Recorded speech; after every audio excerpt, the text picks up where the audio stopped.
Story jam में आपका स्वागत है।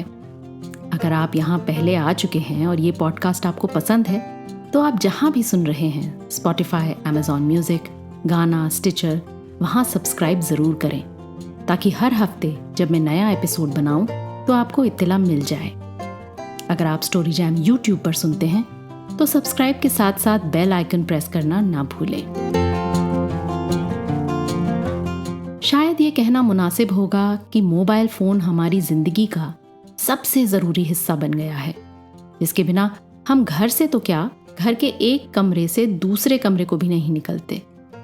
फोटोज़, पेमेंट, चिट्ठी, रास्ता, यहाँ तक कि क्लास के नोट्स भी मोबाइल फ़ोन पर। इसके बिना काम ही नहीं चल सकता।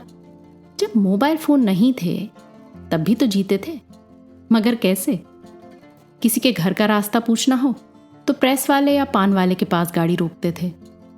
झीने कागज पर प्रेम पत्र हाथ से लिखते थे और जो ज्यादा शौकीन होते थे वो उस पर परफ्यूम भी छिड़क दिया करते थे। फोन पे किसी से बात करनी हो तो एसटीडी पीसीओ की लाइन में खड़े तब तक खुंदक खाते रहते थे जब तक आगे वाले की बारी पूरी ना हो।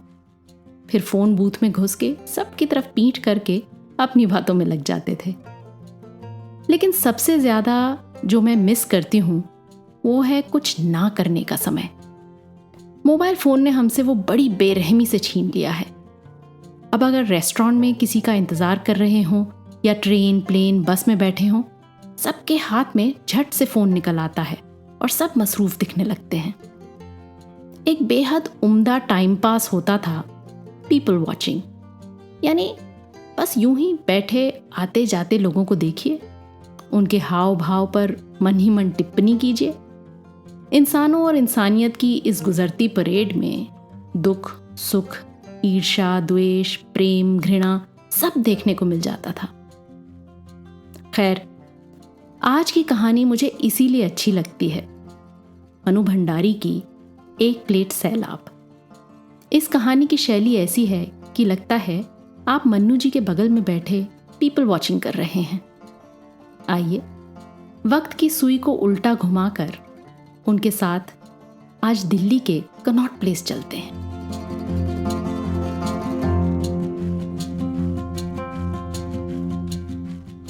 मई की सांझ 6:30 बजे हैं।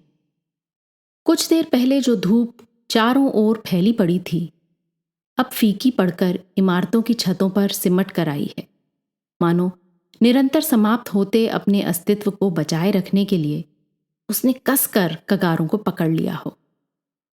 आग बरसाती हुई हवा धूप और पसीने की बदबू से बहुत बोझिल हो आई है।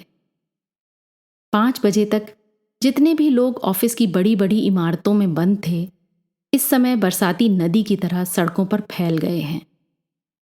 रीगल के सामने वाले फुटपाथ पर चलने वालों और हॉकर्स का मिला जुला शोर चारों ओर गूंज रहा है। गजरे बेचने वालों के पास से गुजरने पर सुगंध भरी तरावट का एहसास होता है, इसलिए ना खरीदने पर भी लोगों को उनके पास खड़ा होना या उनके पास से गुजरना अच्छा लगता है। टी हाउस भरा हुआ है, उसका अपना ही शोर काफी है। फिर बाहर का सारा शोर शराबा बिना किसी रुकावट के खुले दरवाजों से भीतर आ रहा है। छतों पर फुल स्पीड से घूमते पंखे भी जैसे आग बरसा रहे हैं। एक क्षण को आंख मूंद लो तो आपको पता ही नहीं लगेगा कि आप टी हाउस में हैं या फुटपाथ पर। वही गर्मी, वही शोर। गेलॉर्ड भी भरा हुआ है। पुरुष अपने एयर कंडीशन चेंबर्स से थककर और औरतें अपने अपने घरों से ऊब कर मन बहलाने के लिए यहां आ बैठे हैं। यहां ना गर्मी है, ना भन्नाता हुआ शोर। चारों ओर हल्का शीतल दूधिया आलोक फैल रहा है और विभिन्न सेंटों की मादक कॉकटेल हवा में तैर रही है। टेबलों पर से उठते हुए फुसफुसाते से स्वर संगीत में ही डूब जाते हैं। गहरा मेकअप किए डायस पर जो लड़की गा रही है, उसने अपनी स्कर्ट की बेल्ट खूब कसकर बांध रखी है, जिससे उसकी पतली कमर और भी पतली दिखाई दे रही है और उसकी तुलना में छातियों का उभार कुछ और मुखर हो उठा है। एक हाथ से उसने माइक का डंडा पकड़ रखा है और जूते की टोज से वो ताल दे रही है। उसके होठों से लिपस्टिक भी लिपटी है और मुस्कान भी। गाने के साथ साथ उसका सारा शरीर एक विशेष अदा के साथ झूम रहा है। पास में दोनों हाथों से झुनझुने से बजाता जो व्यक्ति सारे शरीर को लचका लचका कर ताल दे रहा है वो ब्लैक है। बीच बीच में जब वो उसकी ओर देखती है तो आंखें मिलाते ही दोनों ऐसे हंस पड़ते हैं मानो दोनों के बीच कहीं कुछ है। पर कुछ दिन पहले जब एक एंग्लो इंडियन उसके साथ बजाता था तब भी ये ऐसे ही हंसती थी, तब भी इसकी आंखें ऐसे ही चमकती थीं। इसकी हंसी और इसकी आंखों की चमक का इसके मन के साथ कोई संबंध नहीं, वो अलग ही चलती हैं। डायस की बगल वाली टेबल पर एक युवक और युवती बैठे हैं। दोनों के सामने पाइनएप्पल जूस के ग्लास रखे हैं। युवती का ग्लास आधे से अधिक खाली हो गया है, पर युवक ने शायद 1-2 सिप ही लिए हैं। वो केवल स्ट्रॉ हिला रहा है। युवती दुबली और गोरी है, उसके बाल कटे हुए हैं। सामने आ जाने पर सिर को झटक देकर वो उन्हें पीछे कर देती है। उसकी कलफ लगी साड़ी का पल्ला इतना छोटा है कि कंधे से मुश्किल से 6 इंच नीचे तक आ पाया है। चोलीनुमा ब्लाउज से ढकी उसकी पूरी की पूरी पीठ दिखाई दे रही है। तुम कल बाहर गई थी? युवक बहुत ही मुलायम स्वर में पूछता है। क्यों? बाएं हाथ की लंबी लंबी पतली उंगलियों से ताल देते देते ही वह पूछती है। मैंने फोन किया था। अच्छा, किस लिए? आज मिलने की बात तो तय हो गई थी। यूं ही तुमसे बात करने का मन हो आया था। युवक को शायद उम्मीद थी कि उसकी बात की युवती के चेहरे पर कोई सुखद प्रतिक्रिया होगी, पर वो हल्के से हंस दी। युवक उत्तर की प्रतीक्षा में उसके चेहरे की ओर देखता रहा, पर युवती का ध्यान शायद इधर उधर के लोगों में उलझ गया था। इस पर युवक खिन्न हो गया। वो युवती के मुंह से सुनना चाह रहा था कि वो कल विपिन के साथ स्कूटर पर घूम रही थी। इस बात के जवाब में वो क्या क्या करेगा ये सब भी उसने सोच लिया था, और कल शाम से लेकर अभी युवती के आने से पहले तक उसको कई बार दोहरा भी लिया था। पर युवती की चुप्पी से सब गड़बड़ा गया। वो अब शायद समझ ही नहीं पा रहा था कि बात कैसे शुरू करे। ओ गोरा, बालकनी की ओर देखते हुए युवती के मुंह से निकला। ये सारी की सारी बालकनी किसी ने रिजर्व करवा ली।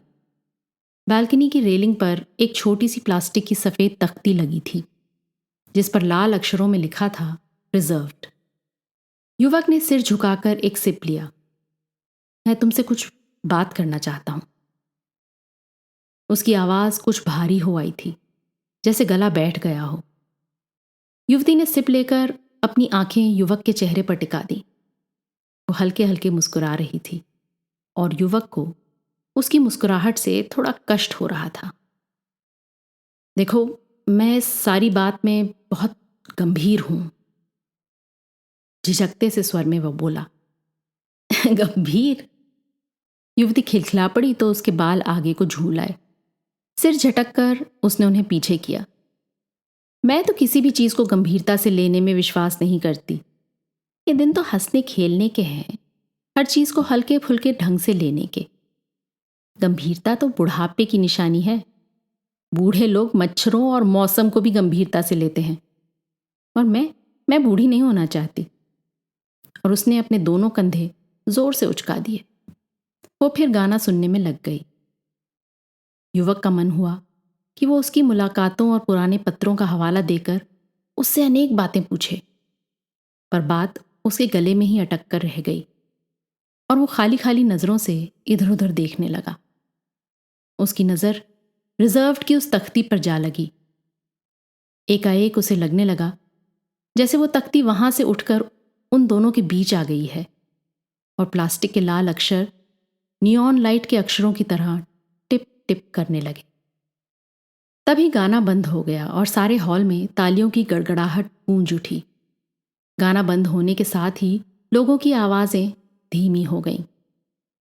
पर हॉल के बीचों बीच एक छोटी टेबल के सामने बैठे एक स्थूलकाय खद्दरधारी व्यक्ति का धारा प्रवाह भाषण स्वर के उसी स्तर पर जारी था। सामने पतलून और बुशर्ट पहने एक दुबला पतला सा व्यक्ति उनकी बातों को बड़े ध्यान से सुन रहा है।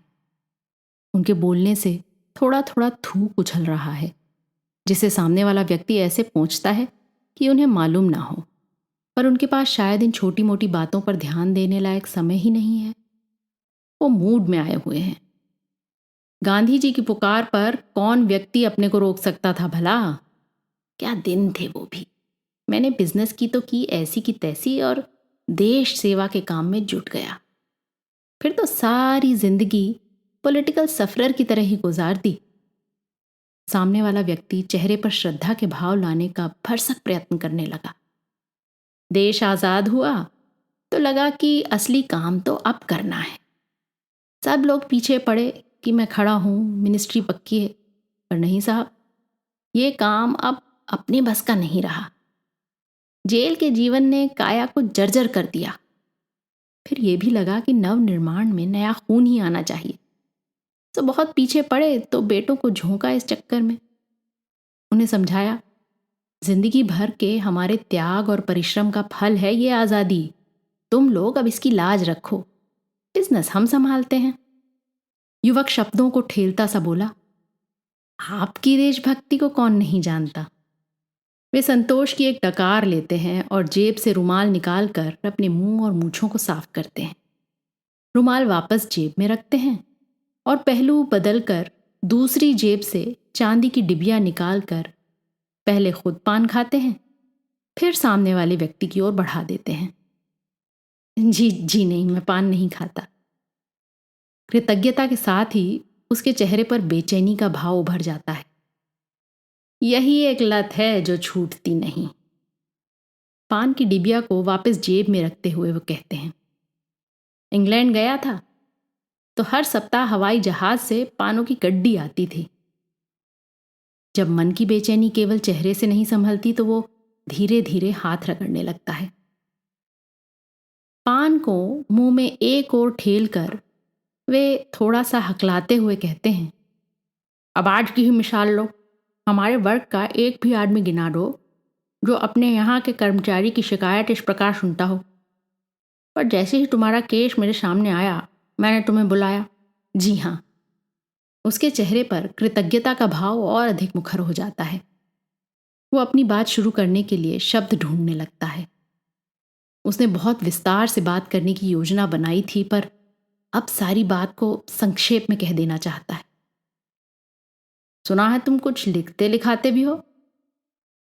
एकाएक हॉल में फिर संगीत गूंज उठता है। वे अपनी आवाज को थोड़ा और ऊंचा करते हैं। युवक का उत्सुक चेहरा थोड़ा और आगे को झुक जाता है। तुम चाहो तो हमारी इस मुलाकात पर एक लेख लिख सकते हो। मेरा मतलब, लोगों को ऐसी बातों से नसीहत और प्रेरणा लेनी चाहिए। यानी पान शायद उन्हें वाक्य पूरा नहीं करने देता। तभी बीच की टेबल पर आई उई का शोर होता है और उन सब का ध्यान अनायास ही उधर चला जाता है। बहुत देर से ये टेबल लोगों का ध्यान अनायास ही खींच रही थी। किसी के हाथ से कॉफी का प्याला गिर पड़ा है। वह झाड़न लेकर दौड़ पड़ता है और असिस्टेंट मैनेजर भी आ गया। 2 लड़कियां खड़ी होकर अपने कुर्तों को रुमाल से पोंछ रही हैं। बाकी लड़कियां हंस रही हैं। सभी लड़कियों ने चूड़ीदार पजामे और ढीले ढीले कुर्ते पहन रखे हैं।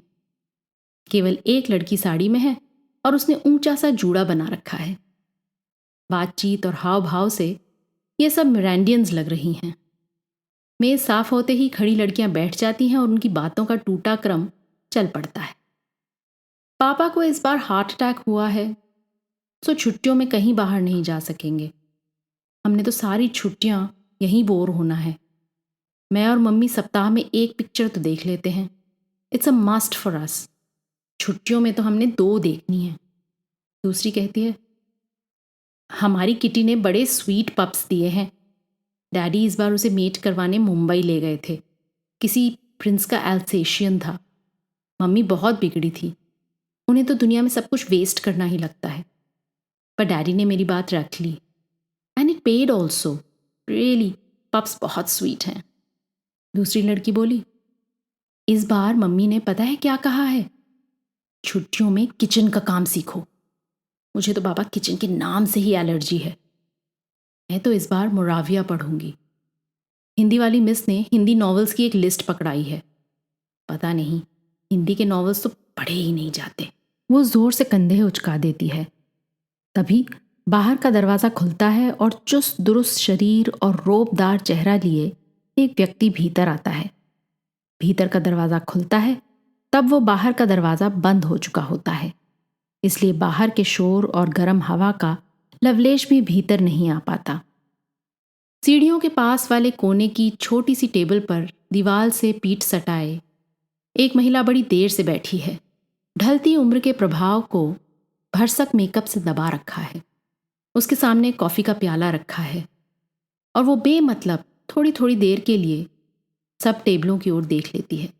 आने वाले व्यक्ति को देखकर उसके ऊब भरे चेहरे पर हल्की सी चमक आ जाती है और वो उस व्यक्ति के अपनी ओर मुखातिब होने की प्रतीक्षा करती है। खाली जगह देखने के लिए वो व्यक्ति चारों ओर नज़र दौड़ा रहा है। महिला को देखते ही उसकी आंखों में परिचय का भाव भरता है और महिला के हाथ हिलाते ही वो उधर ही बढ़ जाता है। हेलो, बहुत दिनों बाद दिखाई दी मिसेस रावत। फिर कुर्सी पर बैठने से पहले पूछता है, आप यहाँ किसी के लिए वेट तो नहीं कर रही? नहीं जी, घर में बैठे बैठे या पढ़ते पढ़ते जब तबीयत ऊब जाती है तो यहाँ आ बैठती हूँ। 2 कप कॉफ़ी के बहाने घंटा 1.5 घंटा मज़े से कट जाता है। कोई जान पहचान का फुर्सत में मिल जाए तो लंबी ड्राइव पर ले जाती हूँ। आपने तो किसी को टाइम नहीं दे रखा ना? नो नो, बाहर ऐसी भयंकर गर्मी है कि बस एकदम आग बरस रही है। सोचा यहाँ बैठकर एक कोल्ड कॉफ़ी ही पी ली जाए। बैठते हुए उसने कहा। जवाब से कुछ आश्वस्त हो मिसेस रावत ने बैरे को कोल्ड ड्रिंक का ऑर्डर दिया। और बताइए, मिसेस आहूजा कब लौटने वाली हैं? साल भर तो हो गया ना उन्हें। गॉड नोज, वो कंधे उचका देता है और फिर पाइप सुलगाने लगता है। एक कश खींचकर टुकड़ों टुकड़ों में धुआं उड़ाकर पूछता है, छुट्टियों में इस बार आपने कहाँ जाने का प्रोग्राम बनाया है? जहाँ भी मूड ले जाए चल देंगे। बस इतना तय है कि दिल्ली में नहीं रहेंगे। गर्मियों में तो यहाँ रहना असंभव है। अभी यहाँ से निकलकर गाड़ी में बैठेंगे तब तक शरीर झुलस जाएगा। सड़कें तो जैसे भट्टी हो रही हैं। गाने का स्वर डायस से उठकर फिर सारे हॉल में तैर गया। On Sunday I am happy. Nonsense, मेरा तो संडे ही सबसे बोर दिन होता है। तभी संगीत की स्वर लहरियों के साए में फैले हुए भिन भिनाते से शोर को चीरता हुआ एक असंयत सा कोलाहल सारे हॉल में फैल जाता है। सबकी नजरें दरवाजे की ओर उठ जाती हैं। विचित्र दृश्य है। बाहर और भीतर के दरवाजे एक साथ खुल गए हैं और नन्हे मुन्ने बच्चों के 2-2, 4-4 के झुंड हल्ला गुल्ला करते भीतर घुस रहे हैं। सड़क का एक टुकड़ा दिखाई दे रहा है जिस पर एक स्टेशन वैगन खड़ी है। आसपास कुछ दर्शक खड़े हैं और उसमें से बच्चे उछल उछल कर भीतर दाखिल हो रहे हैं। बॉबी इधर आजा, निशु मेरा डिब्बा लेते आना। बच्चों के शोर के साथ साथ बाहर का शोर भी भीतर आ रहा है। बच्चे टेबलों से टकराते एक दूसरे को धकेलते हुए सीढ़ियों पर जाते हैं। लकड़ी की सीढ़ियां कारपेट बिछा होने के बावजूद धम धम करके बज उठी हैं। हॉल की संयत शिष्टता एक झटके के साथ बिखर जाती है। लड़की गाना बंद करके मुग्ध भाव से बच्चों को देखने लगती है। सबकी बातों पर विराम चिन्ह लग जाता है और चेहरों पर एक विस्मयपूर्ण कौतुक फैल जाता है। कुछ बच्चे बालकनी की रेलिंग पर झूलते हुए से हॉल में गुब्बारे उछाल रहे हैं। कुछ गुब्बारे कारपेट पर आ गिरे हैं। कुछ कंधों पर सिरों से टकराते हुए टेबलों पर लुढ़क रहे हैं तो कुछ बच्चों की किलकारियों के साथ साथ हवा में तैर रहे हैं। नीले, पीले, हरे, गुलाबी। कुछ बच्चे ऊपर उछल उछल कर कोई नर्सरी राइम गाने लगते हैं तो लकड़ी का फर्श धम धम बज उठता है। हॉल में चलती फिल्म जैसे अचानक टूट गई है।